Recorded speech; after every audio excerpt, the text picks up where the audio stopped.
Welcome to weekend with journalist Sai. ఈ వారంలో చాలా కీలక రాజకీయ పరిణామాలు చోటు చేసుకున్నాయి ఆంధ్రప్రదేశ్ లో. ప్రధానంగా లిక్కర్ స్కామ్ కు సంబంధించి చెవిరెడ్డి భాస్కర్ రెడ్డి గారిని ఎప్పుడైతే అరెస్ట్ చేశారో, చెవిరెడ్డి రోజుకో ట్విస్ట్ ఇస్తున్నారు. ప్రధానంగా సిట్ అధికారులని టార్గెట్ చేస్తూ ఆయన కీలక వ్యాఖ్యలు చేస్తున్నారు అనేది ప్రధానంగా రెండు ప్రధాన మీడియాలు హైలైట్ చేస్తున్నాయి. అలాగే జగన్మోహన్ రెడ్డి గారు ఒక క్లారిటీ అయితే ఇచ్చేశారు. 2029 ఎన్నికలకు సంబంధించి భవిష్యత్ ప్రణాళిక ఏంటి అనేది దాదాపుగా ఖరారు చేసేశారు. జిల్లా టూర్లు ఉంటాయి, అలాగే పాదయాత్ర ఉంటుంది అనేది. అయితే ఇందులో కీలకమైన అంశం యువ నేతలకు, యువతకు ఈసారి ఎక్కువగా అవకాశాలు కల్పించబోతున్నారు. యువ నాయకులను కూడా తయారు చేయబోతున్నారు. దీంతో పాటు ఇప్పుడు ఫైర్ బ్రాండ్లు కూడా అవసరమా వైసీపీకి, వాళ్ళను కూడా తయారు చేయబోతున్నారు అనేది. ఇక అధికారంలో ఉన్న కూటమి ప్రభుత్వం తొలి అడుగు పేరుతో ప్రజల్లోకి వెళ్తుంది, తిరుగుతుంది. ప్రజల నుంచి ఎలాంటి స్పందన వస్తుంది అంటే రెండు పత్రికల్లో అయితే మాత్రం అద్భుతమనే రాస్తారు. సాక్షిలో చూస్తే మాత్రం వాళ్ళు ఈ పథకం ఏమైంది, ఆ పథకం ఏమైందని అడుగుతున్నారు అనేది. అలాగే బనకచర్ల ప్రాజెక్టు విషయంలో ఒక హైడ్రామా నడుస్తోందా, అసలు ఆ ప్రాజెక్టు మొదలవుతుందా, ప్రారంభమయ్యే అవకాశం ఉందా, దానికి అనుమతులు వస్తాయా ఏంటి, వీటన్ని మీద చర్చించే ప్రయత్నం చేద్దాం ఇవాళ వీకెండ్ విత్ జర్నలిస్ట్ స్థాయిలో. సార్, ముందుగా లిక్కర్ స్కామ్ వ్యవహారం అనేది ఏదో నానే కొద్ది నానుతుంది. అప్పట్లో ఏదో ఒక సీరియల్ వచ్చేది అలాగా. ఇంకా ఇప్పుడు ఎవరైతే అరెస్ట్ చేసి ఎవరినైతే విచారణ చేస్తున్నారో వాళ్ళ మీద కొన్ని రోజులు ఎపిసోడ్ నడుస్తున్నారు. ఇప్పుడు భాస్కర్ రెడ్డి గారి ఎపిసోడ్ నడుస్తుందని అనుకోవాలేమో. కాకపోతే వాళ్ళందరితో పోలిస్తే భిన్నంగా ఉంది ఈయన వెర్షన్. అదే ఉన్నట్టుగా ఉంది, వీళ్ళు రాస్తున్నారు. లోపల ఏం జరుగుతుందో తెలియదు. కానీ సిట్ అధికారులనే బెదిరిస్తున్నారు, సిట్ అధికారులకే వార్నింగ్లు ఇస్తున్నారు, తనని ఇలా ప్రశ్నించడం ఏంటి అంటున్నారు. నిజంగా అంటే అలా జరుగుతుందా సార్? ఒక సిట్ అధికారుల ముందు ఒక నిందితుడిగా ఉన్న వ్యక్తి అలా మాట్లాడే అవకాశం ఎంతవరకు ఉంటుంది? అంటే అతను నేరస్తుడని అతను ఫీల్ అవుతుంటే, లేదంటే వీళ్ళ వ్యవస్థలంటే భయం ఉంటే అప్పుడు తల వంచు కూర్చుంటారు. నేను నేరస్తుని కాదు అనుకున్నప్పుడు, ప్లస్ వీళ్ళు ఒక అల్లి, ఆ అల్లిన దాన్ని అతన్ని ఒప్పుకోమంటున్నప్పుడు టెక్నికల్ పాయింట్స్ని ఏదో అడ్డుపెట్టి ఈ కారణంగానే నువ్వు సంపాదించేసావు, లేకపోతే నువ్వు తినేసావు అని చెప్పేసేసి ఒప్పుకో అంటే ఇక్కడ ఏంటంటే ఒక లాజికల్ టాక్టిక్ ప్రయోగిస్తున్నారు. ఆ లాజికల్ టాక్టిక్స్కి వీళ్ళు పడ్డారు. మిగతా వాళ్ళు మేబీ ఫియర్సంతో అయ్యి ఉండొచ్చు, భయంతో అయ్యి ఉండొచ్చు. ఇతను పొలిటీషియనే కాదు, మొండోడు ఫ్రమ్ ద బిగినింగ్, పోరాటం అలవాటైనటువంటి వాడు, గతంలో పోలీసుల చేత చావు దెబ్బలు తిన్నటువంటి వాడు కూడా, ప్లస్ లాయరు, అనేకమైనటువంటి అవగాహన ఉన్నటువంటి వాడు. కాబట్టి ఈ కేసులు ఎలా డీల్ చేయాలో అతనికి తెలుసు. ఇప్పుడు వీళ్ళు ఏం చేస్తున్నారు, డబ్బులు అతను చెప్పాడు ఇక్కడి నుంచి రోజు 9 కోట్లు 10 కోట్లు పట్టుకెళ్ళేవాళ్ళట, అవన్నీ నువ్వు తీసుకెళ్ళి ఎంపీలకి ఎమ్మెల్యేలకి ఇచ్చేవాడివట అంటే ఆడనే చెప్పను, నాకేంటి సంబంధం అంటాడు.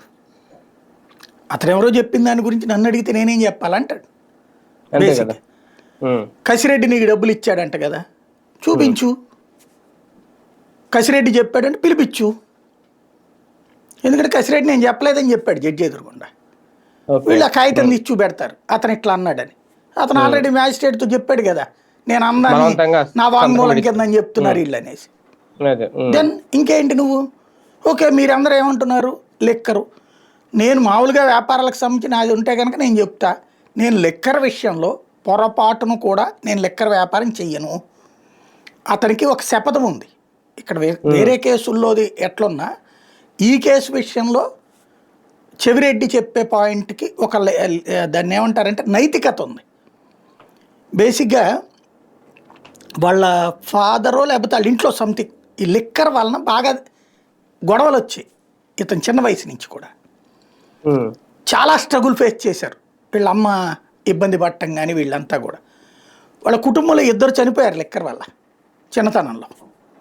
దానివల్ల వాళ్ళ కుటుంబ స్థితి అంతా కూడా బాగా దెబ్బతింది.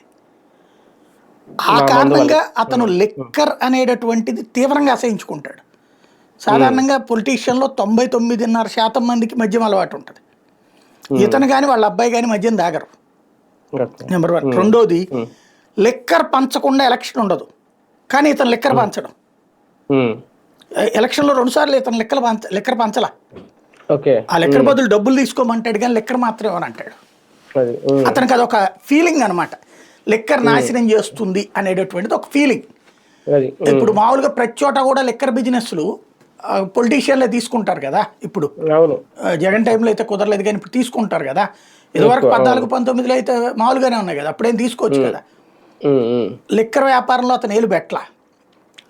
మిగతా వ్యాపారాల్లో రియల్ ఎస్టేటో లేకపోతే కాంట్రాక్ట్లు అట్లాంటి వాటిట్లో బిజినెస్ చేస్తాడు కానీ లిక్కర్ బిజినెస్ చేయడు అతను. కాబట్టి అతను అనేది ఏంటంటే ఈ కేసులో నన్ను ఎందుకు లాగుతారంటాడు. నాకు లిక్కరు అనేది ఎంత అసహ్యమో తెలుసు. ఈవెన్ నాదే ఈయన ఇంతకుముందు ఇదే అధికారులు కదా వీళ్ళంటే సరే ఇక్కడ వాళ్ళు అనుకోండి, సిట్ అంటే తిరుపతి చిత్తూరు జిల్లా అధికారులకు తెలుసు చెవిరెడ్డి ఏంటి అనేటటువంటి లిక్కర్ విషయంలో. కాబట్టి అక్కడ వాళ్ళకి ఆయన తెలుసు, వీళ్ళు వాళ్ళు క్రాస్ చెక్ చేసుకున్నా సరిపోదు కానీ నన్ను ఎందుకు లాగుతారంటాడు అతను. వీళ్ళకేంటి ఇప్పుడు చూపెట్టేటటువంటిది అక్కడి నుంచి కారు వేసుకుని వచ్చారు, తుడాకారులు వేసుకుని వస్తూ ఉంటారు. తుడాకి సంబంధించిన బోర్డు మెంబర్లు అందరూ కూడా వేసుకు తిరగచ్చు తుడాకారులు. ఇవన్నీ నడుస్తుంటుంది కదా. ఇక్కడ పాయింట్ ఏంటంటే వీళ్ళు ఫ్రేమ్ చేసిన స్క్రీన్ ప్లే మీదన అతని సంతకం పెట్టమంటే మిగతా వాళ్ళు అయితే ఇంత ముందోళ్ళు నాకు తెలియదు, నాకు సంబంధం లేదు అనేసి కూర్చుండిపోయారు. ఇతను నిలదీస్తున్నాడు. వాళ్ళకి తెలుసు ఏది తర్వాత అతనికి తెలుసు ఇది సీసీటీవీ ఫుటేజ్ తీసుకెళ్ళి కోర్టులో పెడతారని. కోర్టుకు తెలియడం కోసమే చేస్తున్నాడు అతను. ఎందుకంటే ఇట్లాగ వీళ్ళు నా చేత తప్పుడు చేస్తున్నారు, చేపిస్తాయి ప్రయత్నం చేస్తున్నారు. ఇంకోటి ఆ పేపర్ తీసుకెళ్ళి సంతకం పెట్టమన్నారట, చించి అవతల పడేశాడట. అవన్నీ దుర్మార్గం అని చెప్తున్నారు వీళ్ళు. అంటే వీళ్ళు చెప్పినట్టు విని అవునని ఒప్పేసుకునేసి జగన్మోహన్ రెడ్డి అని చెప్పేసేసి ఈయన పేరుతో చెప్పించేసి లోపలేపిచ్చేయాల. ఇది అతను ఒప్పుకుంటాడా? ఇదే పని కనుక తెలుగుదేశం వాళ్ళు చేస్తున్నారనుకోండి జగన్ ప్రభుత్వంలో, వీరులు సూరులు పోరాటం అంటే ఎట్లా ఉండాలి ఇతన్ని చూసి నేర్చుకోవాలి, ఇది ఉంటుంది. ఇప్పుడు తెలుగుదేశం ప్రభుత్వంలో వైసీపీ కాబట్టి అహంకారంతో ప్రవర్తిస్తున్నాడు, అరుస్తున్నాడు, విచిత్రంగా ప్రవర్తిస్తున్నాడు, ఉన్మాదంతో వ్యవహరిస్తున్నాడంట.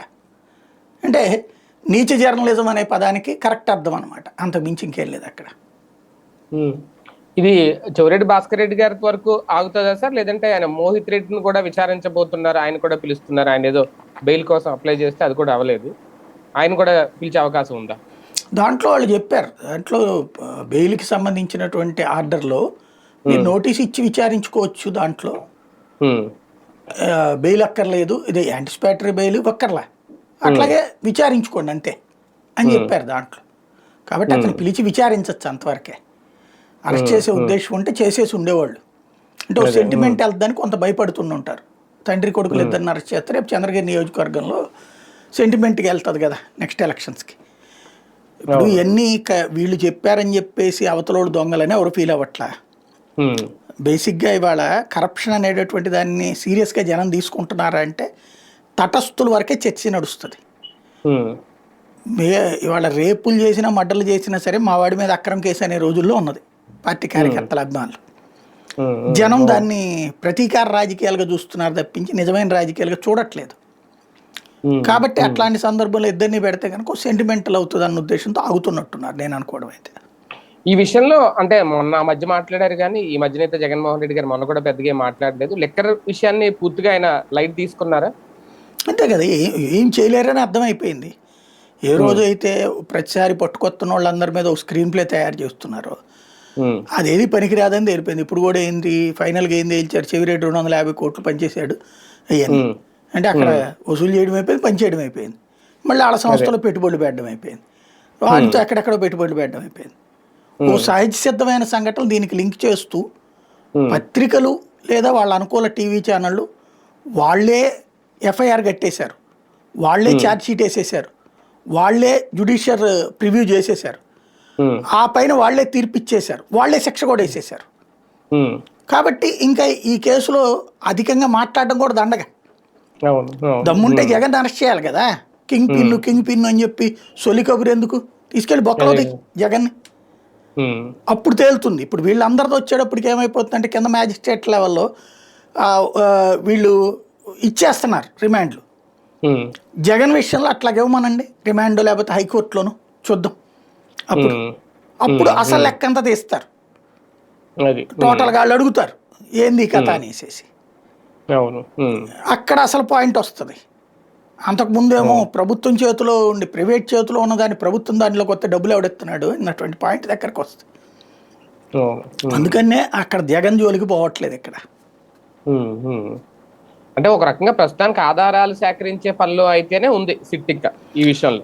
ఏం లేదు, మేబీ ఇంకొక ఏడాది పాటు ఎవరి మీద కోపం వస్తే వాళ్ళందరి మీద లెక్కర్ కేసు పెడతా ఉంటారు. దానికి లింకుతో వీళ్ళందరూ ఛార్జ్ షీట్లు తయారు చేసేస్తాయి పేపర్లో, అంత మించేది లేదు అక్కడ. అదే నడుస్తుంది, కథ అయితే నడుపుతారు, ఎంతటితో వదలరు. రైట్.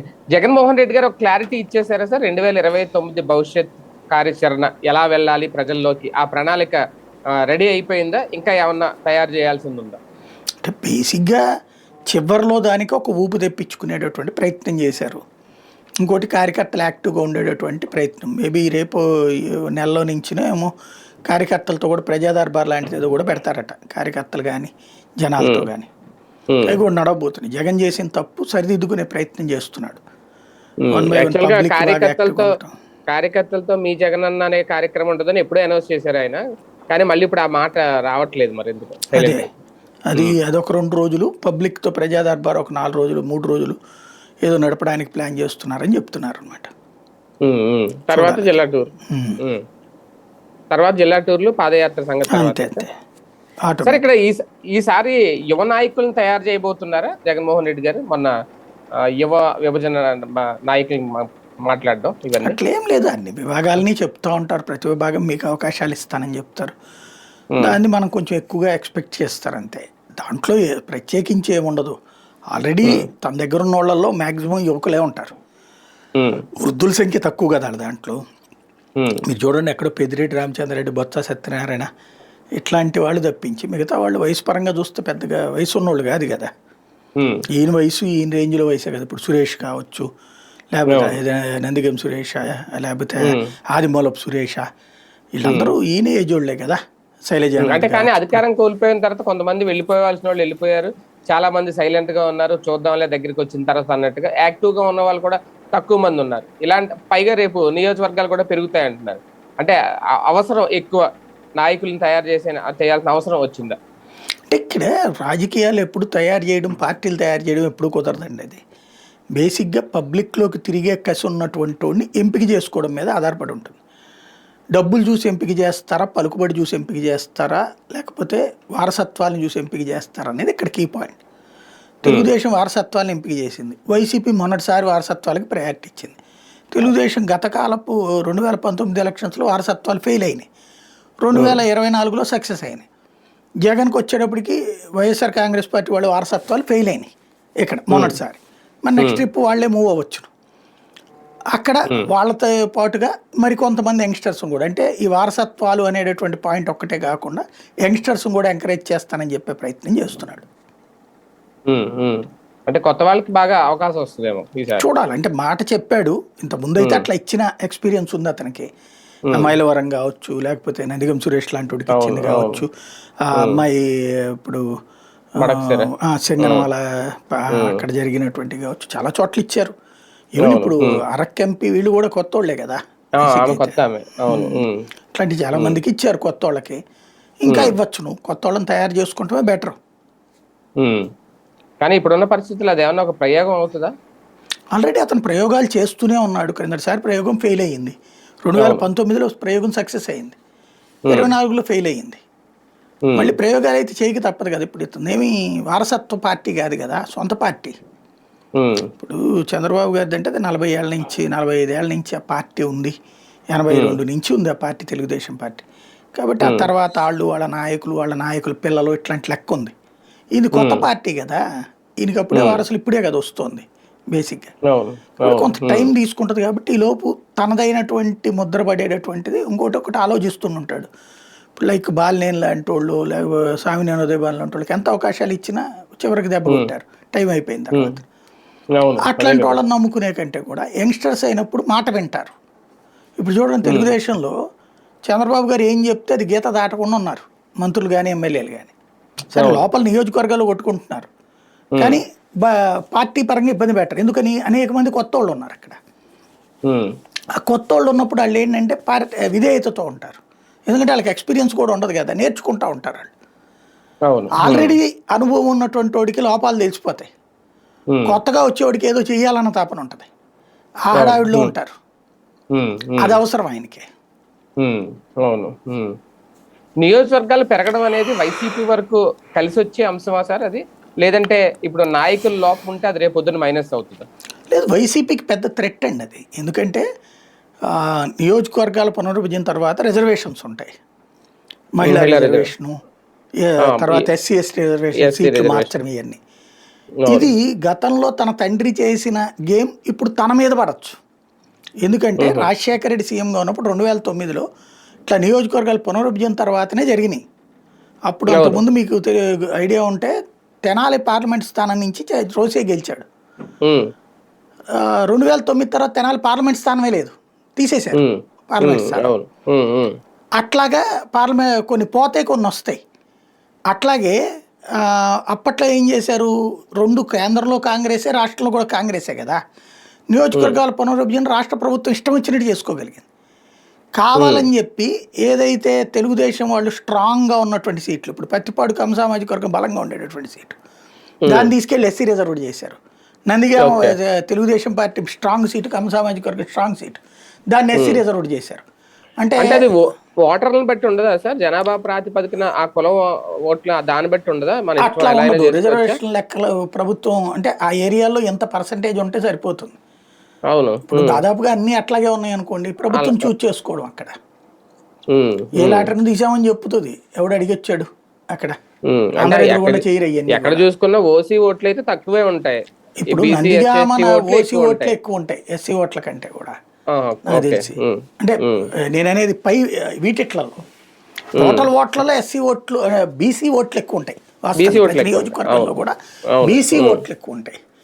ఎస్సీ ఎస్టీ ఓట్లు అనేటటువంటి కొన్ని నియోజకవర్గాల్లో ఉంటాయి. కానీ ఎస్సీ సీట్లు ఉన్నటువంటి నియోజకవర్గాలని ఎక్కువగా ఎస్సీ డామినేటెడ్ ఉండుంటే కనుక అసలు ఇంకొకళ్ళు వచ్చిండేవాళ్ళ బేసిక్గా లేదు కదా.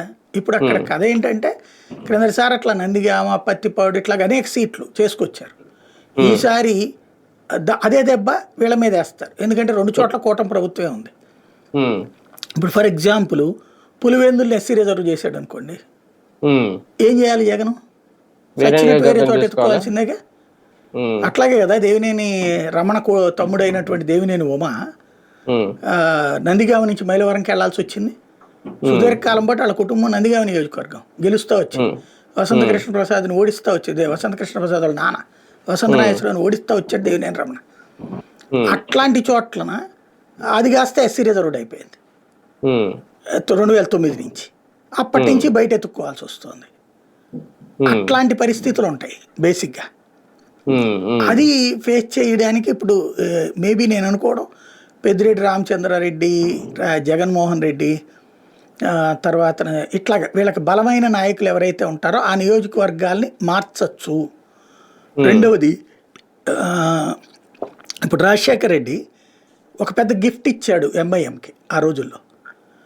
మీకు అప్పట్లో గుర్తుకు తెచ్చుకుంటే దత్ అన్న, నరేంద్ర అన్న ఇట్లాగే ఉండేవాళ్ళు. వీళ్ళందరూ పాత బస్తీలో బాగా స్ట్రాంగ్ హైదరాబాద్. అక్కడ ఏంటంటే 60% హిందూ ఓట్లు, 40% ముస్లిం ఓట్లు ఉండేవి. ఆ విధంగా టఫ్ ఫైట్ నడిచేది. వీళ్ళందరూ బలంగా అప్పుడు సక్సెస్ అయిన వాళ్ళు, ఇంద్రసేనారెడ్డి వీళ్ళందరూ కూడా. అయితే తర్వాత రాజశేఖర రెడ్డి ఏం చేశాడు తెలివిగా, ముస్లిం ఓట్లేమో పోలరైజ్ చేశాడు. పక్క నియోజకవర్గం ముస్లిం ఓట్లను కూడా తీసుకొచ్చి ఇటుకు కలిపాడు 7 అసెంబ్లీ సెగ్మెంట్లో. అదే సందర్భంలో అక్కడ ఉన్నటువంటి హిందూ ఓట్లు తీసుకెళ్లి వేరే నియోజకవర్గాలకు లింక్ చేశాడు. ఇప్పుడు మీరు ఆసిఫ్ నగరు, మొహిదీపట్నం అట్లాంటి చోట్ల ఉన్న వాళ్ళకి సికింద్రాబాద్ నియోజకవర్గం ఎక్కడ, అటు చివరన. కానీ ఇక్కడ పార్లమెంట్ నియోజకవర్గం సికింద్రాబాద్. అవును, నేను మనకొండలో ఉండేవాడిని, నాది అప్పుడు దత్తాత్రేయ గారు అక్కడ నుంచి పోటీ చేశారు సికింద్రాబాద్ నుంచి. అది అట్లాంటి విచిత్రమైన గేమ్ నడిపాడు ఆయన. ఇప్పుడు అట్లాగే చేస్తారుగా ఇక్కడ కూడా. వీళ్ళకి సంబంధించినటువంటి దాంట్లో వైసీపీ ఓట్లు స్ట్రాంగ్ ఎక్కడ పడతాయో దాన్ని డివైడ్ చేయొచ్చు వీళ్ళు చేసి, ఈ ఓట్లని తెలుగుదేశం ఎక్కువగా ఉన్నటువంటి తెలుగుదేశానికి ఇప్పుడు ఫర్ ఎగ్జాంపుల్ కొన్ని ఏరియాలో ఉంటే బెల్ట్ అంటారు వీటిని. ఇదిగో ఈ బెల్ట్ టీడీపీ బెల్ట్ రా, ఈ బెల్ట్ వైసీపీ బెల్ట్ రా అంటారు. వైసీపీ బెల్ట్ను మొక్కలు చేసి టీడీపీ బెల్ట్ను పోలరైజ్ చేస్తే గెలిచేయచ్చు కదా. మేబీ నాకు తెలిసి ఇప్పటికీ ఆ కసరత్తు చేస్తున్నారని వింటున్నా, జరుగుతుండొచ్చు. అంటే మరి ఆ టైంకి వచ్చాక లేట్ చేయకూడదు కదా, చకచక ఉమ్. రెడీ అయిపోవాలి కదా. ఒక రకంగా టీడీపీకి ఇది ఒక అనుకోని అద్భుత అవకాశం ఏమో. ఖచ్చితంగా, అందుకని జగన్ 10 ఏళ్ళు వెయిట్ చేయాలంటుంటారు అనమాట. అంటే రిజర్వేషన్లు నియోజకవర్గాలు దానివల్ల అంత మార్పు వస్తుంది సార్? అంటే ఒక రకంగా సీట్లు కూడా పెరుగుతాయి కాబట్టి ఛాన్సెస్ ఇటు ఉండవా, అట్లే ఉంటాయా? ప్రజలలో తీవ్ర వ్యతిరేకత వస్తే ఎవడేం చేయలేడు. అలా కాకుండా ఇప్పుడు 2 కోణాలు, లేబర్ జగన్ పట్ల పాజిటివ్గా ఉన్న, మధ్యతరగతి ఎగువ మధ్యతరగతి ధనిక వర్గం ఒకటైతే వీళ్ళు ఎందుకని, ఇప్పుడు ఫర్ ఎగ్జాంపుల్ అమరావతి లాంటిది అండర్ కన్స్ట్రక్షన్లో ఉంది, క్రిందసారి జగన్ ఆపాడు. Inner ring road, outer ring road ఇవన్నీ పూర్తిగావు చావు నడుస్తాయి, అందులో కొన్ని కడతారు, 4-5 బిల్డింగ్లు కడతారు, 4-5 రోడ్లు అండర్ కన్స్ట్రక్షన్లో ఉంటాయి. అప్పుడు ఏం చెప్తారు, జగన్ వస్తే నాశనం చేసేస్తాడు, ఇంతకుముందు చేశాడు గుర్తుంది కదా అంటారు. అప్పుడు మధ్యతరగతి ఎగువ మధ్యతరగతికి ఏంటి, ఎందుకు వచ్చింది ఉండనియండి ఈయన, ఇప్పుడు వాళ్ళేమి ఈ నుంచి ఏమి ఎక్స్పెక్ట్ చేయరు కదా. ఇంకోటి వస్తే 4 అదేదో క్వాంటమ్ వ్యాలీ అన్నారు, లేకపోతే ఇంకోటి ఏదో వస్తున్నాయి, 4 కంపెనీలు వస్తున్నాయి, 4 ఉద్యోగాలు వస్తున్నాయి, ఈయన ఉండటమే బెటర్, జగన్ వస్తే నాశనం చేసేస్తాడు అనేటటువంటి ఫీలింగ్ ఉంటుంది. అది క్యాచ్ చేసుకుంటారు వీళ్ళు, ఏముంది, ఆ విధంగా దెబ్బ కొట్టే అవకాశం ఉండొచ్చు. టోటల్ ఈ పరిస్థితుల్లో ఒక రకంగా ఇది కూడా వైసీపీకి వ్యతిరేకంగానే ఉంటుందని అనుకుంటే, ప్రస్తుతం వైసీపీకి ఫైర్ బ్రాండ్ నాయకుల అవసరం ఏమన్నా ఏర్పడిందా? వాళ్ళ దగ్గర చాలా మంది ఫైర్ బ్రాండ్లు ఉన్నాయి, కాకపోతే ఇప్పుడు ఫైర్ తుప్పు పట్టిపోయింది అంతే. ఫైర్ కనిపించట్లేదు, ఫైర్ తుప్పు పట్టింది అంటే ఒకటి, వాళ్ళు కూడా అంత పిచ్చోళ్ళు ఏం కాదు, టైం వెయిట్ చేస్తారు. ఎందుకంటే ఇప్పుడే అందరూ ఆవేశాలు ప్రదర్శించేస్తే ఎలక్షన్స్ ముందే ఉంటుంది, కేసులు పెట్టించుకుని చుట్టూ తిరుగుతుండాలి. అదే కదా, కొంత టైం వాళ్ళకి ఎదురోళ్ళకి ఇచ్చేస్తారు. గవర్నమెంట్ మీద వ్యతిరేకత బిగిన్ అయ్యాక వాళ్ళు దిగుతుంటారు, 1 by 1 ఆటోమేటిక్గా నడుస్తుంది. ఇప్పుడు ఈ మధ్యన ఏదో ఒక ఈ మధ్య కాలంలో కొంచెం రిలీఫ్ వస్తుందేమో వైసీపీకి, ఒక రకంగా బెయిల్ రావడం, ఇప్పుడు వంశీ లాంటి వాళ్ళు కూడా బయటికి రావడం, ఇదంతా అది మామూలే, అది లీగల్గా ఎట్లాగూ జరిగేది అనుకునేదే. మేబీ వీటికి సంబంధించిన తీర్పులు కూడా భవిష్యత్తులో వైసీపీకి వీళ్ళు తొలినాళ్లలోనే పెట్టారు కదా కేసు, ఇవన్నీ కూడా కొట్టివేయబడితే రేపు పొద్దున అది వైసీపీకి ఫెచ్చింగ్ అవుతుంది, ఇట్లాంటి అక్రమ కేసులు అన్నటువంటి కాన్సెప్ట్. ఇప్పుడు కామెంట్లు ఎట్లా పనికి వచ్చినాయి అట్లాంటి అయ్యే కాకుండా రాబోయేటటువంటి రోజుల్లో ఇంకొక కాన్సెప్ట్ కూడా ఉంటుందన్నమాట. ఈ నాయకులకి సంబంధించి వీళ్ళ మీద పెట్టిన కేసులు ఇవన్నీ కూడా రివర్స్తో ఉద్యమాలకు దిగుతారు అప్పుడు ఎలక్షన్స్ ముందుకు వచ్చేటప్పుడు. ఇంకోటి పబ్లిక్లో కొన్ని అసంతృప్తులు జరుగుతుంది. ఫర్ ఎగ్జాంపుల్ ఏడాది అయిపోయింది, ఇవాళ సూపర్ 6లోనే ఆ ఒకటి నడుస్తుంది, మిగతా ఇంకా ఆల్రెడీ ఇచ్చేసామని చెప్పేస్తున్నారు. చూడండి, నిన్న ఆయన ఏదో అచ్చెన్నాయుడు అనుకుంటు 90% పూర్తి చేశారట హామీలు, 90% పెండింగ్లో ఉన్నాయి, 90% పూర్తి చేసేసామని చెబుతున్నాడు ఆయన. అదే పోలవరం కనుక 80% పూర్తి చేసామన్నట్టు ఉంటుంది. వినేవాడు ఏడోడైతే చెప్పేవాడు మేధావి అన్నట్టు చెప్తున్నారు. అదే ప్రచారం చేస్తుంటే జనం ఏమనుకుంటారు, చిరాకు పడతారు కదా. అట్లాంటప్పుడు వీళ్ళు మాట్లాడడానికి ముందుకు వచ్చే అవకాశం ఉంటుంది బయటికి. అంటే యాక్చువల్లీ ఇప్పుడు కూడా అవసరమే ఉన్నట్టుంది ఒక రకంగా, ఇప్పుడు కూడా మాట్లాడాల్సిన అవసరం ఉంది, కానీ కొంచెం సైలెంట్ గా ఉంటున్నారు. అంటే నాయకులు మాట్లాడుతున్నారు, రోజు ప్రెస్ మీట్లు పెడుతున్నారు కదా 2-3 నాయకులు. కాకపోతే ఏంటంటే మెయిన్ సమస్యల్లా ఏంటంటే ఎమ్మెల్యే క్యాండిడేట్లు గెలిచిన 151 మందిలో ఎంతమంది పనిచేస్తున్నారు ఇప్పుడు అనేది డౌట్. క్రిందసారి గెలిచిన 151 మందిలో మంత్రులుగా చేసినటువంటి వాళ్ళు మొత్తం కలిపితే 40 మంది ఉంటారు కదా, 2 ట్రిప్పులు కలిపి, వాళ్ళలో ఎంతమంది యాక్టివ్గా పనిచేస్తున్నారు అన్నది డౌట్ఫుల్. మేబీ ఆ జిల్లాలో పనిచేస్తున్నా బయటికి రాకపోవచ్చు, ఎందుకంటే పత్రికలు ఎక్కడిదక్కడే తొక్కేస్తున్నారు కదా వార్తలు. ఫర్ ఎగ్జాంపుల్ సిదిరాప్పల నాయుడు ఎప్పుడప్పుడు ఆయన గట్టిగా తిట్టిన రోజున వేస్తున్నారు వీళ్ళు నెగిటివ్ కేసులు, కానీ మిగతా రోజుల్లో అక్కడ పోరాడుతూనే ఉంటాడు కదా ఆయన. లేకపోతే శైలజనాథ్ అమరావతికి వచ్చి మాట్లాడిన రోజున ఫోకస్ అవుతున్నాడు, వాళ్ళ ఊళ్ళోని మాట్లాడితే కవర్ కావట్లేదు. మెయిన్ మీడియా తొక్కేస్తుంది కాబట్టి అది మనకు బయటికి రావట్లేదు. వాళ్ళు కూడా కొంతమంది సైలెంట్ అయిపోయారు. ఇప్పుడు ఆదిమూలపు శ్రీనివాస్ లాంటి వాళ్ళు ఆయనకి 2 సార్లు ఇచ్చినట్టున్నారు కదా. ఆదిమూలపు సురేష్ వాళ్ళు మాట్లాడే దాంట్లో తక్కువ అట్లాంటి వాళ్ళు. అంటే మీకు ఇక్కడ సింపుల్ లాజిక్ ఏంటంటే ఈ నాయకులు ఎవరు కూడా వీళ్ళు ఏంటంటే మాస్ క్యారెక్టర్లు కాదు, వీళ్ళు ప్రెస్ మీట్ పెట్టినా నిద్ర వచ్చే ప్రెస్ మీట్ లాగా మాట్లాడతారు కొంతమంది. ఏ పాయింట్ ఏంటో చెప్తారు. ఫైర్ కావాల్సినటువంటి నాయకులకి ఇప్పుడు ఫర్ ఎగ్జాంపుల్ సిద్ధార్థ రెడ్డి ఎవరు ఉన్నాడు కదా, అట్లాంటి ఫైర్ ఉన్నటువంటి వాళ్ళని 25-30 మందిని తయారు చేయాలి, ప్లస్ విత్ ఈక్వేషన్స్ అంటే డేటా. నాగార్జున యాదవ్ ఏమైపోయాడో తెలియదు, అప్పుడు హడావిడి చేశాడు, ఆ తర్వాత పోస్ట్ తీసుకున్నాడు, ఆ తర్వాత ఇలా కేసు పెట్టించుకున్నాడు, ఇబ్బంది పడ్డాడు, ఆ తర్వాత మళ్ళీ కనిపించట్లేదు. అట్లాంటి వాళ్ళు అందరూ సబ్జెక్టు ప్లస్ డేటాతో మాట్లాడతాడు. మెయిన్ ఏంటంటే డేటా సబ్జెక్ట్తో మాట్లాడే వాళ్ళు కావాలి. రవిచంద్ ఏమో అటు వెళ్ళిపోయాడు అనుకుంటా, బీజేపీకి వెళ్ళిపోయాడు. కాబట్టి ఇప్పుడు ఉన్నటువంటి వాళ్ళలో కొంచెం ఫైర్ బ్రాండ్లు తయారు చేసుకోవాలి. ఇప్పుడున్న శివశంకర్ బాగానే ఉంటాడు, ఇతను బాగానే ఉంటాడు, వీళ్ళు మాట్లాడుతుంటారు. అనేక మందిని ఇంకోటి ఏంటంటే జగన్ చేసుకోవాల్సిన పనల్లా, ఇక్కడ ఒక అవసరమైతే ఒక అపార్ట్మెంట్ తీసుకో, 5 ఫ్లాట్లు 6 ఫ్లాట్లు, దాంట్లో మెయింటెనెన్స్కి పెట్టుకో దగ్గర. ఈ వారంలో అంటే ఒక 10 ఫ్లాట్లు దగ్గర పెట్టుకుంటే ఈ వారంలో ఈ రోజున ఈ 5గురు మాట్లాడాలి, ఈ రోజున ఈ 5గురు మాట్లాడాలి. అట్లా రోజుకి 5గురు, పొద్దున్నే 10ంటికి ఒకళ్ళు మాట్లాడాలి, 12ంటికి ఒకళ్ళు మాట్లాడాలి, 3ంటికి ఒకళ్ళు మాట్లాడాలి, 5ంటికి ఒకళ్ళు మాట్లాడాలి, 7ంటికి ఒకళ్ళు మాట్లాడాలి. అప్డేటెడ్ వెర్షన్ మీద, అప్పటి టాపిక్స్ మీద. ఇలాగ సీనియర్ నాయకులు ఈ ఏరియా వాళ్ళు రావాలి, ఈ రోజున ఉండాలి, ఈ 5గురు ఈ రోజు ఉండాలి, ఈ 5గురు ఈ రోజు ఉండాలి, షెడ్యూల్ చేసేయాలి. అది అన్ని ప్రాంతాల నుంచి, ఉత్తరాంధ్ర నుంచి ఒకళ్ళని, సీమ నుంచి ఒకళ్ళని, ఇట్లాగా తెచ్చి ఇక్కడ ఉండేటట్టు వాళ్ళకి. ఇక్కడికి ఎందుకంటే వాళ్ళు రావడానికి కాస్త వెనకాడుతుండాల, హోటల్ ఖర్చులు దోలు తీరిపోతున్నాయి. స్టాఫ్ని వీళ్ళని వేసుకుని వస్తే కనుక వచ్చినప్పుడల్లా కనీసం ₹1,00,000 ఖర్చు అయిపోద్ది కదా, అంత తగలేసి. అంతే కదా, ఇప్పుడు స్టార్ హోటల్లో ఉంటారు, 25,000 30,000 పెట్రోలు, 25,000 పడుతుంది. పైన వెనకాల వచ్చిన వాళ్ళకి రూమ్స్ చూడాలి. వాళ్ళకి ఒక్కొక్కరికి ఏదో మరి ధర్మసత్రాలు ఏమి ఉండవు కదా ఇక్కడ. మినిమం చూసినా ₹5,000 తక్కువ రూమ్ కుదరదు. బెజవాడ లాంటి చోట్ల, గుంటూరు లాంటి చోట్ల అంతంత రూమ్ పెట్టి వాళ్ళకి ఒకటి పెట్టి మెయింటైన్ చేసి మళ్ళీ ఫుడ్ ఖర్చు ఇవన్నీ కలిపితే కనీసం ₹1,00,000 అవుతుంది వేరే వాళ్ళు ఇక్కడికి వస్తే కనుక.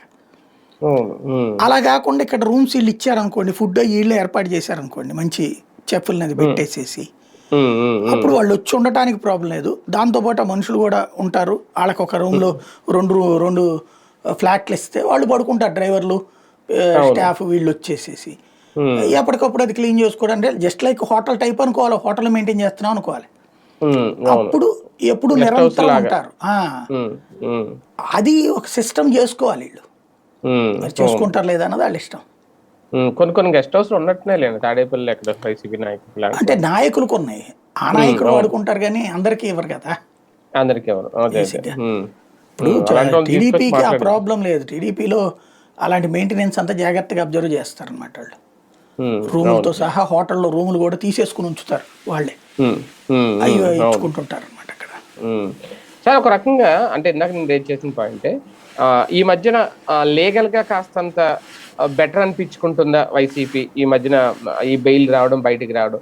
ఇదే టైంలో చివరికి జడ్జీలను కూడా వదలకుండా ట్రోల్స్ చేస్తున్నారా? హైకోర్టు జడ్జి శ్రీనివాస్ రెడ్డి గారి మీద బాగా ట్రోల్స్ జరుగుతున్నాయంట. ఆయనే అది కూడా చెప్పారట, రేపు నుంచి రాజకీయ పిటిషన్ల జోలికి నేను రాను అని చెప్పి కాస్తంత ఆయన విముఖత వ్యక్తం చేశారు అనేది. అంటే చివరికి జడ్జీలను కూడా వదలట్లేదా ట్రోల్స్ కి? ఎలా చూడాలి అది? వీళ్ళు కూడా ఎంతమంది చేశారు కదా పని, అమరావతి తీర్పులప్పుడు ఇదివరకు వీళ్ళు కూడా కామెంట్లు చేశారు కదా. అట్లాగా రాజ్యాంగ వ్యవస్థల మీద నీళ్లు చేసినన్ని వాళ్ళు ఎక్కడ చేశారు, ఇప్పుడే బిగిన్ చేశారు వాళ్ళు కూడా.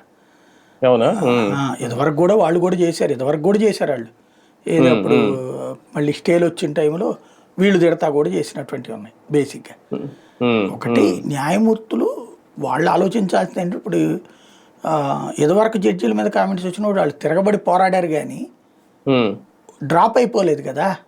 అది అవును, నాట్ బిఫోర్ మీ అనేది సుప్రీంకోర్టులో జరిగినాయి, హైకోర్టులో కాదు కదా. హైకోర్టులో మరింత ఆగ్రహంతో రగిలి కేసులు పెట్టించారు, అరెస్టులు చేయించారు, సిబిఐ దర్యాప్తులు కూడా పెట్టించారు. అప్పుడు గుర్తుంటే అనేక మంది వైసీపీ అధికారంలో ఉండగానే వైసీపీ వాళ్ళని అరెస్ట్ చేయించారు, జైళ్ళలో పెట్టించారు. అట్లాగా వీళ్ళు కూడా జడ్జిమెంట్ ఇచ్చి ఇదిగో దీంట్లో ఇట్లాంటి కామెంట్ చేసే వాళ్ళని పట్టుకోవాలని చెప్పేసి అడగాల. కాకపోతే ఇప్పుడు ఆ విధంగా చేయకుండా నేను డ్రాప్ అయిపోతానంటే మంచిది అంటారు. వాళ్ళకి అదే కావాలి, ట్రోల్ చేసేది డ్రాప్ అయిపోవడానికి. అయితే ఒకటేంటంటే ఎన్ని రోజులు ఉంచుకుంటారు ఏ కేసులోనైనా, సహజంగా సమస్య సహజంగా నడుస్తుంది. అంటే వాళ్ళని కూడా వదలట్లేదు అనేది. అయితే ఇక్కడ మరొక అంశం సార్, తొలి అడుగు ఒక రకంగా ఇవాళ వీళ్ళు రాసినట్టే నిజంగా 2 బాధ్యతలు భుజాన్ని వేసుకున్నారా? ఒకటి ఏడాది పాటు చేసిన విజయాలను చెప్పే దాంట్లో కాస్త కొంతమంది వెనకడుగు వేస్తున్నారు అనేది, అలాగే ఎమ్మెల్యేలు కూడా చాలా మంది క్రమశిక్షణతో వెళ్ళట్లేదు అనేది, అది మీడియా వెర్షనా నిజంగా ఆ పరిస్థితి ఉందా? సింపుల్ లాజిక్ అండి. ప్రాక్టికల్గా మాట్లాడుకుంటే ఒక ఎమ్మెల్యేకి ఏం చెప్పాం, కార్యకర్తలందరినీ మేపమని చెప్పాం, అంతే కదా. కార్యకర్తలకి తగిన ఏర్పాట్లు చేయమని చెప్పాం.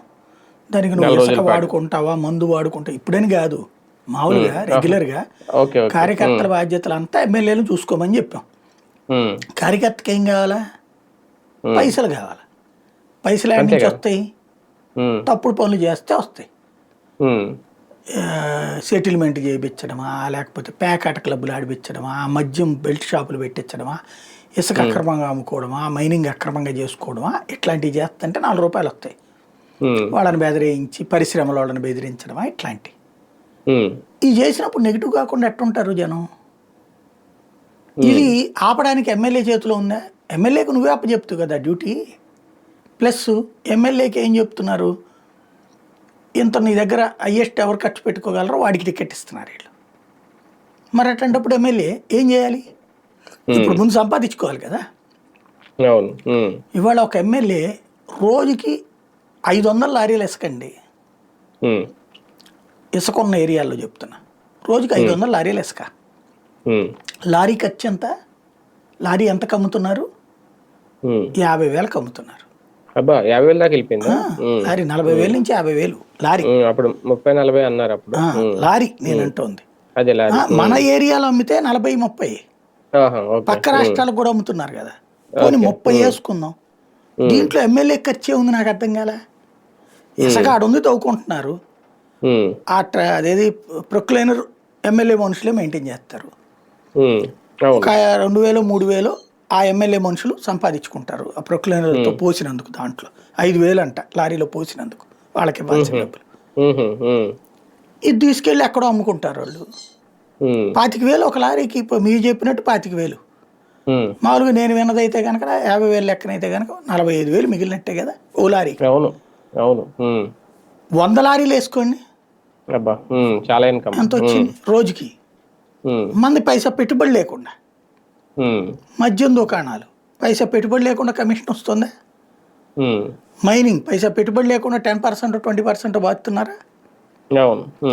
ఇవన్నీ వస్తున్నప్పుడు వాస్తవంగా ఆ డబ్బులతో కార్యకర్తను మెయింటైన్ చేయాలి. కానీ కార్యకర్తల చేతనే ఈ పని చేపిస్తున్నారు, తద్వారా వాళ్ళకి అక్కడే బెనిఫిట్ వస్తుంది, ఇంక ఎమ్మెల్యే పంచక్కర్లా. ఇవి సహజంగా వీళ్ళు ఈ పనిలోనే ఉంటారు. ఈ ప్రభుత్వం ఏమిచ్చిందని వెళ్ళి చెప్పాలి అక్కడ జనం దగ్గరికి. తల్లికి వందనం, ఇప్పుడు గ్యాస్ అన్నారట, నా డబ్బులు పడలేదు అంటున్నారట. అదే కదా. అవును, ఇదివరకు అయితే వాలంటీర్ని తిట్టడానికి ఒక పాయింట్ ఉండేది పక్కన, సచివాలయ సిబ్బందిని ఏందనేసి. ఇప్పుడు ఎవరిని తిట్టాలి? మనమే అద్దం ముందు నుంచి తిట్టుకోవాలి. అదేందుకు కావట్లేదని. గ్యాస్ విషయంలో దాన్ని సరిదిద్దే ప్రయత్నం చేసి మళ్ళీ డ్రాప్ అయ్యారా సార్? అంటే ఆ ఊసి మళ్ళీ ఎత్తలేదు. బాబు గారు అన్నారు ముందు డబ్బులు వేసేద్దాం తర్వాత చేద్దాం ఏదో మారుద్దామని, కానీ మళ్ళీ సైలెంట్ అయిపోయారు. మనోహర్ గారు ఏం మాట్లాడలేదు, తర్వాత ఏం లేదు. ఈ లోపల వీళ్ళు వెళ్ళారు ప్రజల్లో. ఇక్కడ బేసిక్ సమస్య ఏంటంటే అలా ఇవ్వాలన్న చిత్తశుద్ధి ఎంత ఉంది అనేది. వీళ్ళు ఏదో ఒక లంసం అమౌంట్ ఇచ్చారు, ఎంతలో చేయమని చెప్పారు, అంతవరకు వేస్తాయి ఆ సంస్థలు. ఇప్పుడు మీకు ఒకసారి గుర్తుకు తెచ్చుకుంటే జనాలను ఎత్తిన ఎట్ట టోపీ పెడతాయి ప్రభుత్వాలు అనడానికి కేంద్రం రాష్ట్రం కూడా ఈ 2 అధికారులు ఉన్నాయి 2014లో. అప్పుడు మనకి బండే 450 రూపాయలకి వచ్చేది. అప్పుడు కాంగ్రెస్ గవర్నమెంట్ ఉన్నప్పుడు 350 రూపాయలు, పైన ఒక 50 రూపాయలేమో వీళ్ళు మామూలు తీసుకుంటారు, ఒక 50 రూపాయలేమో ఆ బండికి తీసుకొచ్చినందుకని తీసుకునేవాళ్ళు. 450 రూపాయలు తీసుకునేవాళ్ళు బండ, మిగతా సబ్సిడీ పెట్టుకునేది. మోడీ వచ్చాక తెలివిగా ఏం చేశారు, అక్కడ కానీ ఇక్కడ కానీ ఉన్నటువంటి వాళ్ళు మీరు ఆ అమౌంట్ పూర్తిగా అమౌంట్ కట్టేయండి, మీకు ఆ అకౌంట్లో వేసేస్తాం మేము అని చెప్పారు. సబ్సిడీ అప్పుడు ఎంత ఒరిజినల్ వాల్యూ, ఎంత సబ్సిడీ అనేది మీకు తెలుస్తుంది, జవాబుదారీతనం ఉండాలి కదా అన్నారు. బిగిన్ చేశారు అందరూ, బాగానే ఉంది అదే అనేది. అప్పట్లో మొదట్లో నేను కూడా ఓ సంతోష్ వేణు ఆవిడకి ఎట్లాగో నెలవారీ డబ్బులు పంపించేసేవాడిని, హైదరాబాద్లో ఉండేవాడిని కదా నేను. డబ్బులు వేసేసిన తర్వాత నాకు రిటర్న్ గిఫ్ట్ వచ్చాయి అనమాట. ఇది 2 నెలలకు ఒకసారి గ్యాస్, మాకు 2 నెలలకు ఒకసారి అయ్యేది. ఈ డబ్బులు 350 రూపాయలు ఒకటి, 250 రూపాయలు ఒకటి వచ్చాయి. అట్లా డబ్బులు మా ఆవిడ కడితే నాకు డబ్బులు వచ్చాయి అనమాట. తర్వాత ఒక 3 నెలలు 4 నెలలు తర్వాత సెంట్రల్ దాగిపోయింది, తర్వాత స్టేట్ దాగిపోయింది. ఆ తర్వాత ఎవరిని అడగాలి ఇప్పుడు? అక్కడికి వెళ్ళి అడిగితే మీ వాళ్ళు మనం ఈ ఫీల్డ్లో ఉండి సరే నేను ఎట్లాగూ డ్రాప్ అని ముందే అనుకున్నాను, ఆల్రెడీ రాసి పంపించేశాను అప్పటికే, కాబట్టి నా వరకు ఓకే. మిగతా స్టాఫ్ని అడిగా, సేమ్ ప్రాబ్లం. ఎవరిని అడగాలి వాళ్ళు? అట్లాగా క్రమంగా తీసేశారు. ఓ రకంగా చెప్పాలంటే పాన్ కార్డు ఉన్న వాళ్ళందరికీ బిగేశారు అనాలి సబ్సిడీలు. ఇప్పటికి పడుతున్నాయి, కాకపోతే 30 రూపాయలు 40 రూపాయలు అలా పడుతున్నాయి. అది ఇప్పుడు నాకైతే ఇప్పటికి పడట్లేదు తర్వాత నుంచి. మరి అది ఎవరు వేస్తున్నారో, స్టేట్ గా వేస్తుందో సెంట్రల్ వేస్తుందో తెలియదు కానీ నాకు ఎందుకంటే నాకు లాస్ట్ మంత్ పడింది 40 రూపాయలు పడింది, అంటే పడుతుంది అనుకున్నా. అక్కడ తేడా ఉంది. ఇప్పుడు అట్లాగే ఇది కూడా మర్చిపోతారు జనం కొన్ని రోజులు పోయిన తర్వాత. వచ్చినోళ్ళకి వచ్చినట్టు సచ్చినోడు పెళ్లికి వచ్చిందే కట్టమని వచ్చినోడు సంతోషం. కానీ ఇది మొత్తం ఫ్రీ కదా సార్, దానికి దీనికి మనం ఎలా కంపేర్ చేయగలుగుతాం? ఇది మొత్తం ఉచితం అన్నారు కదా. ఉచితం అన్నారు ఇక్కడ తెలియదు. ఎక్కడే అసలు పాయింట్ గుర్తు పెట్టుకోండి. 3 గ్యాస్ వాళ్ళు ఏమన్నారు, నువ్వు డబ్బులు కట్టేయి తర్వాత నీకేస్తాం. ఉచితంలోనేనండి. మేనిఫెస్టోలో సూపర్ 6 హామీలో చెప్పింది ఏంటి? ఉచిత గ్యాస్ సిలిండర్లనే కదా. నేననే పాయింట్ ఏంటి, వాళ్ళు ఒక ఫర్ ఎగ్జాంపుల్ 1,50,00,000 మంది ఉన్నారండి. దానికి బడ్జెట్ పెట్టుకున్నారు 800 కోట్ల ఎంతో. ఫస్ట్ ట్రిప్ వేశారు, ఒకసారి గుర్తుకు తెచ్చుకోండి. ఫస్ట్ ట్రిప్ అప్పుడు పెద్ద చెక్కు ఆ పెట్రోల్ కంపెనీల వాళ్ళకి ఇచ్చారు. ఆ తర్వాత ఎప్పుడన్నా ఇచ్చామని చెప్పారా? అప్పుడు ఇచ్చారు. తర్వాత ఇట్లా డబ్బులు రిలీజ్ అయినాయి అని ఏమన్నా పేపర్లో వచ్చిందా? పోనీ వాళ్ళ పత్రికల్లో 890 కోట్ల రూపాయలు దాకా ఇస్తుంటే వేస్తారు కదా వీళ్ళు భారీగా. అసలు ప్రచారం చేసుకోకుండా వీళ్ళు ఎప్పుడన్నా ఉంటారా? మనోహర్ గారు మాత్రం ఒకసారి ప్రెస్ మీట్ పెట్టి తొలి విడత అయిపోయిన తర్వాత మొత్తం ఎన్ని కోట్లు కానీ లెక్క చెప్పారు ఆయన, మొత్తం క్లియర్ చేసేసాం. నేను చెప్పేది అదే, 890 కోట్లు తొలి విడత ఇచ్చారండి. ఇది ఇచ్చేన్నాళ్ళు అయింది. క్రిందటి ఏడాదిలో లాస్ట్ సీజన్ అంతే కదా. ఆ తర్వాత ఇప్పటికి 6 నెలలు 5 నెలలు అయిపోయింది కదా. ఇంకేం రావట్లేదు కదా. ఇప్పుడు ఏమంటారు, హెట్ అదేదో 4 రోజులు పోయిన తర్వాత ఆ కంపెనీల వాళ్ళతో సమస్య అయిపోతుంది ఇదంతా అని వాళ్ళని తిడతారు, పెట్రోల్ కంపెనీ వాళ్ళని. అంతకు మించి ఏముండదు. ఇది సహజంగా వీళ్ళు అనుసరించే వ్యూహం అది ఎప్పుడు కూడా. ఇప్పుడు దీని తర్వాత ఫర్ ఎగ్జాంపుల్ తల్లికి వందనం వచ్చింది, అది ఇంటికి వెళ్తే చెప్తున్నారు. ఆ వయసు పిల్లలు లేని వాళ్ళు అడుగుతున్నారు, మా పెన్షన్ అన్నారు కదా 50 ఏళ్ళ పెన్షన్ ఏది? అట్లాగే కొంతమందికి ఒకళ్ళకే వచ్చిందంట ఇంట్లో, అట్లాంటివి కూడా అడిగారని సాక్షి వాళ్ళు రాస్తున్నారు. మేబీ అయ్యి ఉండొచ్చు, అడుగుతారు. అవన్నీ ఉంటాయి సహజంగా. 1500 కూడా అడుగుతారు, అది కూడా లేదు కదా. ఎవరిని చూడాలి అంటే జనం కూడా ఇంకా ఈ వచ్చిన వాళ్ళు ఇంకా అడగర్లేండి. ఇప్పుడు తల్లికి వందనం పడిన వాళ్ళు అవి సరే ఏదోటి వచ్చింది కదా అని తృప్తితో ఉంటారు. మేబీ అది కూడా ఇబ్బంది. కానీ నిజంగా అంటే ఎమ్మెల్యేలు అంత క్రమశిక్షణ లేకుండా ఉన్నారా? మొన్న ఈ మీటింగ్ కూడా రాకపోవడం, విస్తృత స్థాయి సమావేశానికి వెళ్ళి అమెరికాలో కూర్చున్నారంటే దాదాపు 16 మంది ఎమ్మెల్యేలు. అంటే అది తానా కూడా వీళ్ళదే కదా, సామాజిక వర్గ పరంగా వీళ్ళ చేతిలో. ఇదివరకు కమ్మారెడ్డి సామాజిక వర్గాలు ఇద్దరు కలిపి నడిపోయి తర్వాత రెడ్లకి దాకా అది వచ్చాక వాళ్ళు ఏదో పెట్టుకున్నట్టున్నారు, ఆటానో టాటానో. వీళ్ళది తానా అనేది నడుస్తూ ఉంది. వీళ్ళ వాళ్ళు పిలిచేటప్పుడు వీళ్ళు ఎందుకుంటే వెళ్ళకుండా ఉంటారు. ఊరికి ఆయన కూడా సరదాగా మాట్లాడారు అంతే. కానీ వెంటనే బయలుదేరి వచ్చారంట సార్, నిజమేనా? బయలుదేరిపోయారు. ఎవరి దగ్గరికి వెళ్ళారు వాళ్ళు? దీనికి రాశారు ఈ తొలి అడుగు వెళ్ళాలన్నారు. మీటింగు అయిపోయింది కదా, వాళ్ళ నుంచి వచ్చి ఏం చేయాలి? దీంట్లో పాల్గొనాలి కదా. వచ్చేద్దామని వెళ్ళారు వాళ్ళు. వాళ్ళు 2వ తారీఖు నుంచి ప్రోగ్రాం కదా, ఈ లోపు వెళ్ళొద్దాం అనుకుని వెళ్ళారు. ఇది వచ్చాక 4 రోజుల పాటు వెళ్ళలేం కదా అనేసి వెళ్ళారు, వచ్చేసారు వాళ్ళు. సింపుల్. ఈ మీటింగులో ఏమన్నా కొత్త పాయింట్ ఒక్కటి అన్నుంది తొలి అడుగులు. చంద్రబాబు గారు ఫస్ట్ రోజున ఏం స్పీచ్ ఇస్తారో ఈ రోజు అదే ఇస్తారు, 5 ఏళ్ల తర్వాత కూడా అదే ఇస్తారు. మధ్యలో ఇంకొకటి యాడ్ చేస్తుంటారు పాయింట్ అంతే, కొత్తదనం ఏమి ఉండదు. ఏముంది ఇప్పుడు ఏంటంటే నువ్వు మీటింగ్ పెట్టినప్పుడు ఏదో కొత్త పాయింట్ అట్లా చెప్తే దానికి ఒకటి అర్థం ఉంటుంది. అవును. రోజు నువ్వు ఇచ్చే ఉపన్యాసం, రోజు నువ్వు పెట్టే ప్రెస్ మీట్, రోజు నువ్వు పెట్టే టెలికాన్ఫరెన్స్, రోజు నువ్వు చేసే వీడియో కాన్ఫరెన్స్లు, అదే మాటలు పదే పదే పదే పదే మాట్లాడుతుంటే ఆడికి కూడా ఏమేంటాడు పాపం ఎవరైనా సరే, చికాకు అదే పుట్టదా? కదా. ఉమ్. మాట్లాడేదానికి ఏదో పాయింట్ ఉండాలి కదా, కొత్త పాయింట్ ఏదో ఉంది దీని మీద మాట్లాడారండి. ఇవాళ ఈయన మాట్లాడాడంటే సెన్సేషనల్ అనుకోవాలి. అది రోజు అదే మాట మాట్లాడతారు మీరు. స్క్రోలింగ్లు అయ్యే ఉంటాయి, బ్రేకింగ్లు అయ్యే ఉంటాయి, ఫోన్ ఇన్ అదే పేపర్లో ఉంటుంది, వార్తలు అయ్యే వీడియో అదే ఉంటాయి. ఉంటుంది, పేపర్ అదే ఉంటుంది. ఏముంది అంటే ఏముండదు అక్కడ. ఉపన్యాసం ఒక్కోటి పోనీ అన్న 10 నిమిషాలు 15 నిమిషాలు లాగుద్దా అంటే గంటన్నర 2 గంటలు మాట్లాడుతూనే ఉంటారు. అదే టాపిక్లు. జగన్ అట్టాంటోడు, వివేకానంద రెడ్డి అప్పుడు నేను మోసపోయాను, లేకపోతే అక్కడ అట్ట జరిగింది, ఈ మాట ఎన్నిసార్లు వస్తుంది ఆ మొక్క? ఇప్పుడు ఇదివరకటి రోజుల్లో అంటే ఏ జిల్లాకి ఆ జిల్లా మాట్లాడేవాడు, కాబట్టి యువతల వాళ్ళకి తెలియదు అనుకోవచ్చు. ఇప్పుడు ఈ సోషల్ మీడియా యుగం, లైవ్ల యుగం, అదే మాటని పదే పదే పదే పదే అదే ఉపన్యాసం ఇస్తా ఉంటుంటే ఏమేనాలి జనం కొత్తగా? ఎక్కడికి పోయినా అదే ముక్క. రాజకీయ నేరస్తులు ఇప్పుడు నిన్న ఏదో మార్చినట్టున్నారు, రాజకీయ చీడ పురుగులు అంట. అదే దాంట్లోనే టోటల్ గా జగన్ని దూషిస్తా, జగన్ని ద్వేషిస్తా, మేము అద్భుతం చేశామనేటటువంటి పాయింట్ చెప్పుకొస్తా ఉంటారు. క్రమంగా ఏంటంటే ఇదివరకు పవన్ కళ్యాణ్ పేరు పదే పదే వాడుతూ ఉండేవాళ్ళు, ఇప్పుడు పవన్ కళ్యాణ్ పేరుని వాడట్లేదు. మనం చేసాం, నేను చేశా, నేను నేను నేను నేను అహం బ్రహ్మోస్మి అని, నేను అక్కడ వాళ్ళకి చేశాను, నేను ఇక్కడ వీళ్ళని చేశాను, నేను అది చేశాను, నేను వాళ్ళని ఇట్లా అంత అయిపోయింది, నాది 50 ఏళ్ల ముందు చూపు, 100 ఏళ్ల ముందు చూపు, 50 ఏళ్ల తర్వాత నా పేరు మీరు చెప్పుకుంటారు. ఇది ఇప్పుడు పాప మా సాఫ్ట్వేర్ ఇంజనీర్లే చెప్పుకోవట్లేదు హైదరాబాద్లో, ఎవడు ఉద్యోగం వాడు చేసుకుంటున్నాడు. కానీ తెలుగుదేశం సాఫ్ట్వేర్ ఇంజనీర్లు తప్పించి మిగతా వాళ్ళు ఎవడని చెప్పుకుంటున్నాడా అక్కడ? కాబట్టి ఆయన అదే ప్రపంచంలో బ్రతుకుతూ ఉంటారు కాబట్టి నడుస్తూ ఉంటుంది అనమాట, అంతే. కానీ ఒక రకంగా ఏదో ఒక రకంగా అయితే మాత్రం చంద్రబాబు నాయుడు గారు యాక్టివ్ గా ఉంటున్నారు, ఎప్పుడు కూడా ప్రజల్లో ఉంటున్నారు, యాక్టివ్ గా ఉంటున్నారు, ఏదో ఒక సందేశం అయితే ఇచ్చే ప్రయత్నం చేస్తున్నారు జగన్కి వ్యతిరేకంగా.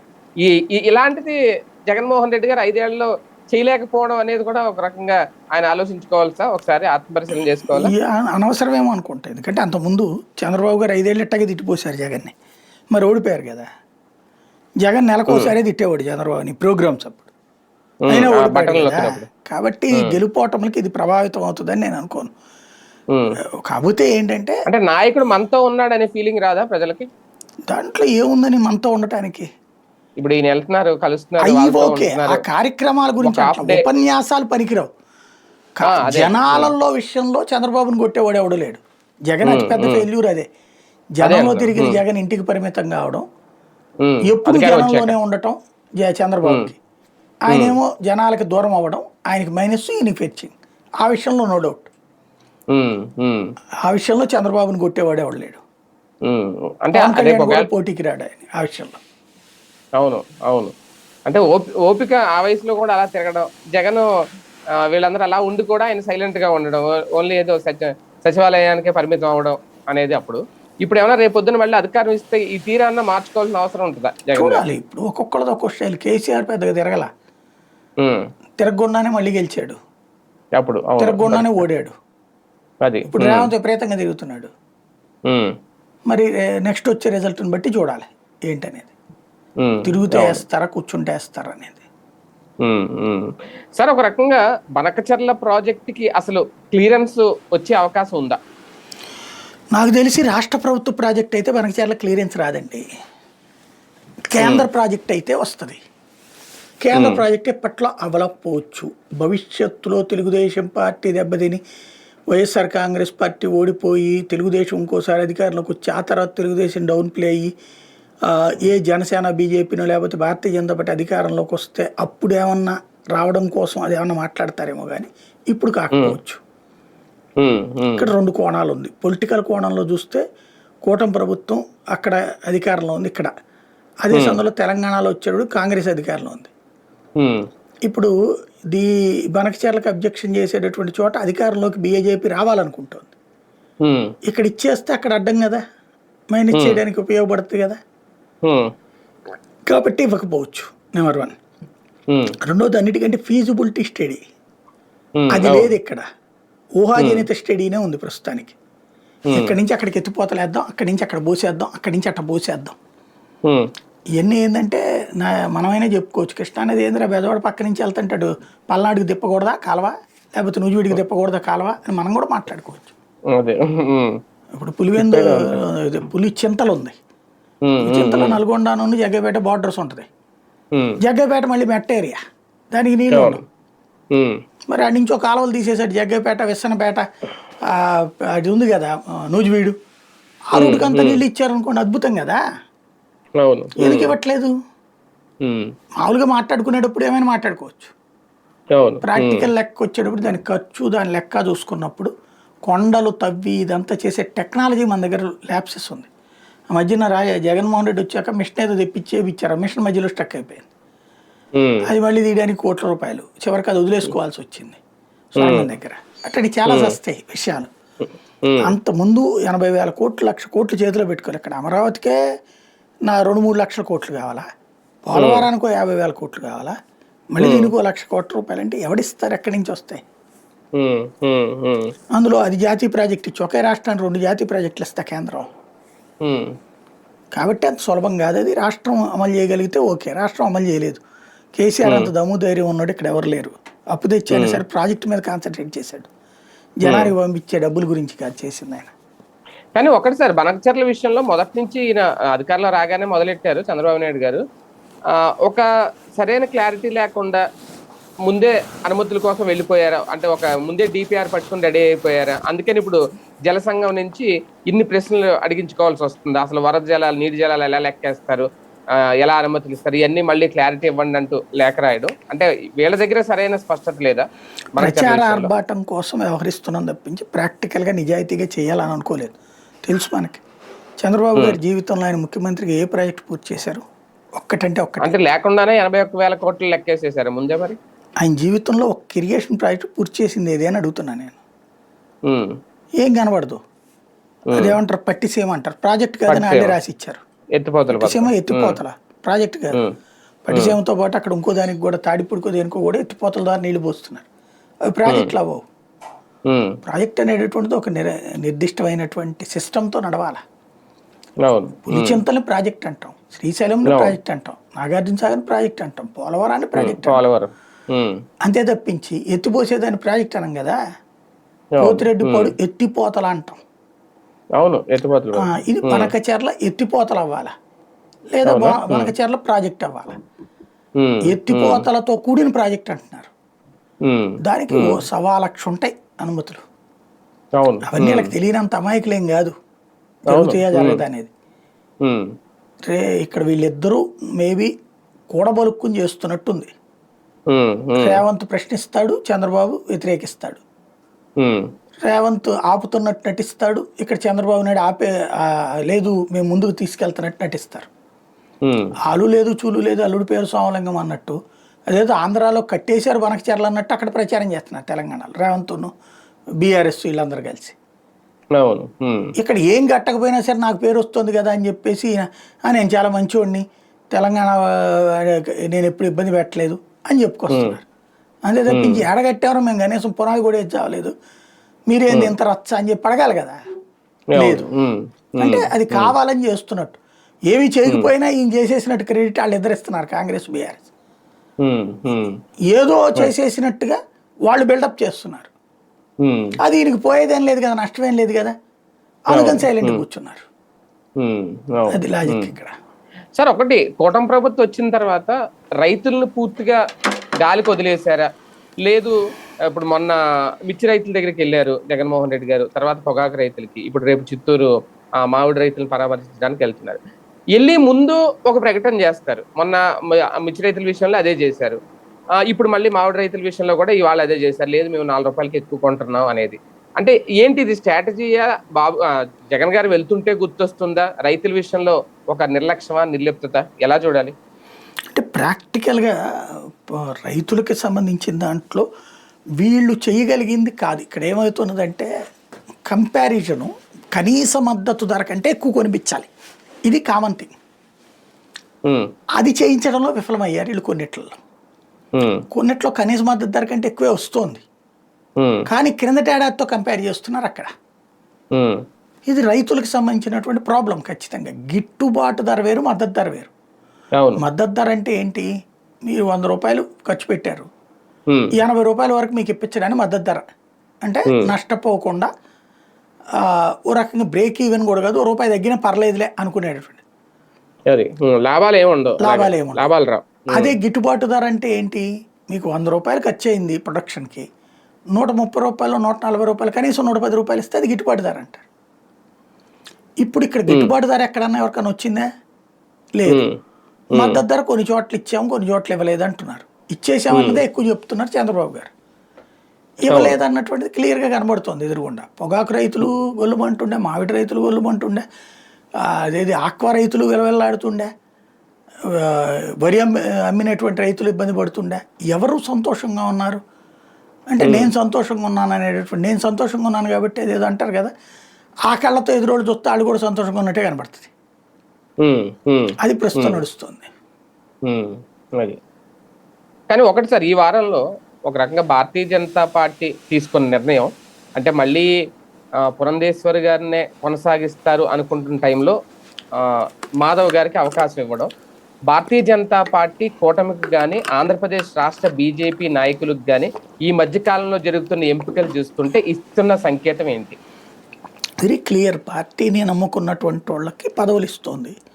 అంటే పార్టీనే ప్రాణంగా సంఘ పరివార్ సంస్థల్లో పనిచేసి అలవాటైనటువంటి వాళ్ళే శ్రీనివాస్ వర్మ కానీ, మాధవ్ కావచ్చు, పాకా సత్యనారాయణ కావచ్చు, ఈయన కావచ్చు, మాధవ్ కావచ్చు. అంటే ఓ రకంగా వీళ్ళు అంటుంటారు కదా, మీరు బయట వాళ్ళందరినీ పట్టుకొచ్చేసారు, నెత్తిని రుద్దేసేసారు కాబట్టి పార్టీ నాశనం అయిపోతుంది, తెలుగుదేశం చేతిలో ఉంది ఇది అనేది. ఇప్పుడు మీకే ఇచ్చాం, మీరు చేయండి రా అని చెప్తున్నారు. వీళ్ళు చేసి చూపించాల్సిన బాధ్యత వీళ్ళది. ఇప్పుడు కనుక వీళ్ళు చేయలేకపోతే కనుక ఇక భవిష్యత్తులో వీళ్ళ చేతిలో ఏముండదు. ఇవాళ ప్రతి భారతీయ జనతా పార్టీ నాయకుడు కూడా పాత నాయకులందరినీ కలుపుకెళ్లాల్సిన బాధ్యత వీళ్ళ మీద ఉంది. అదే సందర్భంలో పాత కొత్త నాయకులు కలుపుకెళ్లాల్సిన బాధ్యత ఈ అధ్యక్షుల మీద ఉంది. అవును. ఓవరాల్గా పార్టీని పైకి తీసుకురావాల్సిన బాధ్యత వీళ్ళది. తేడా వచ్చిందంటే ఈ బయటి శక్తులు, పార్టీలోకి వచ్చిన బయటి శక్తుల విజృంభణ పెరిగిపోతుంది. వీళ్ళు డమ్మీలు అయిపోతారు, ఆ తర్వాత పనికి రాకుండా పోతారు. అది ఆలోచించుకోవాలి వీళ్ళు. భారతీయ జనతా పార్టీ కూడా ఈసారి ప్రత్యేకంగా ఏమన్నా కొత్త రాజకీయం ఏమన్నా చేయబోతుందా? అంటే కూటమిలో ఉన్నా సరే ఇండివిజువల్ గా ముందుకెళ్లే డెసిషన్. ఎందుకంటే మొన్న ఆయన మాట్లాడిన మాట కానీ విష్ణుకుమార్ రాజు గారు ఈ ఎంపిక సందర్భంగా వీళ్ళ పర్సంటేజ్ గురించి కూడా మాట్లాడతారు. 5% ఇస్తారా అని అడుగు. రేపొద్దున నామినేటెడ్ పదవుల విషయంలో లేదా వాళ్ళకి తగ్గిద్దని భావిస్తున్నారా? భవిష్యత్తులో రేపొద్దున లోకల్ ఎలక్షన్ జరిగినా ఎప్పుడు జరిగినా ఇప్పుడు నుంచే ఏదో అంటారు కదా, ముందరకాళ్ళకి బంధం అని, అదే దానికి ఏమన్నా సిద్ధం అవుతున్నారా? ఒక రకంగా పోరాటం ఏమన్నా బిగిన్ అవ్వబోతోంది?